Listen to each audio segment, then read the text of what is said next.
The Honourable Phil Goff. Mr Speaker, National did not just lose the Northland electorate, they were trounced, an electorate that they had held for 50 years, and they turned a 9,000 majority into a deficit of 4,000, a turnaround of 13,000 votes.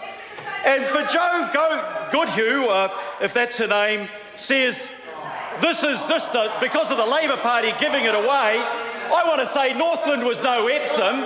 Epsom was a National seat that National gifted to the ACT Party to keep it alive when it had no support anywhere in the country.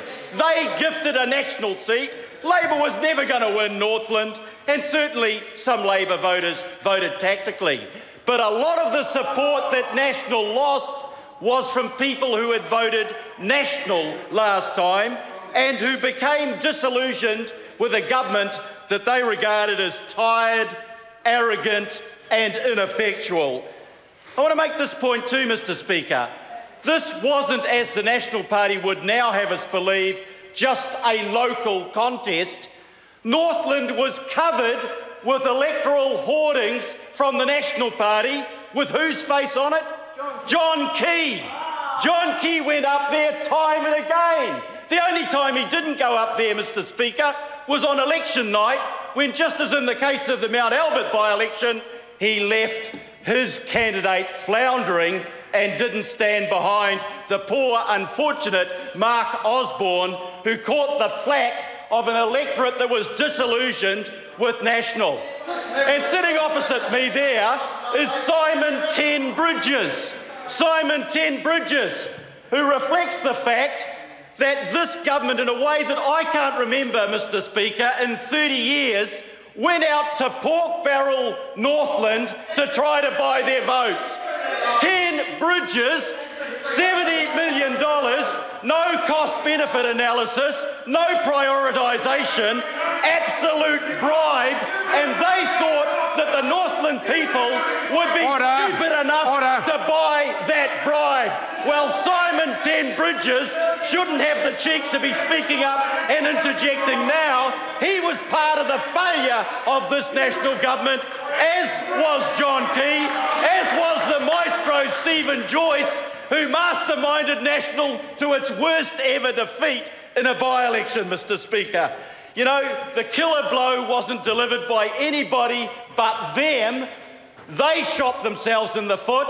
They reminded Northlanders how long they and the other regions had been neglected, and they thought that Northlanders were stupid enough to fall for the bait. Well, I say that New Zealanders have had enough of the game playing. They've had enough of the lack of transparency, they've had enough of the sense of entitlement, and they've certainly had a guts full of the arrogance. And this is the beginning of the crumblings of the foundation of this National government. And you can tell by the agitated state of those backbenchers in the National Party that they know they won't be here after the next election, Mr Speaker. And we've seen cynicism after cynicism. New Zealanders support having a security intelligence service to deal with terrorism, to deal with economic crime. They don't support a Prime Minister who rorts the Security Intelligence Service for party political purposes, who colludes with Cameron Slater and a party that lies to the country about what they were doing. They don't support the Security Intelligence Service being misused to get a person elected to the WTO, losing friends all across the world because they were using that Security Intelligence Service for the wrong purposes.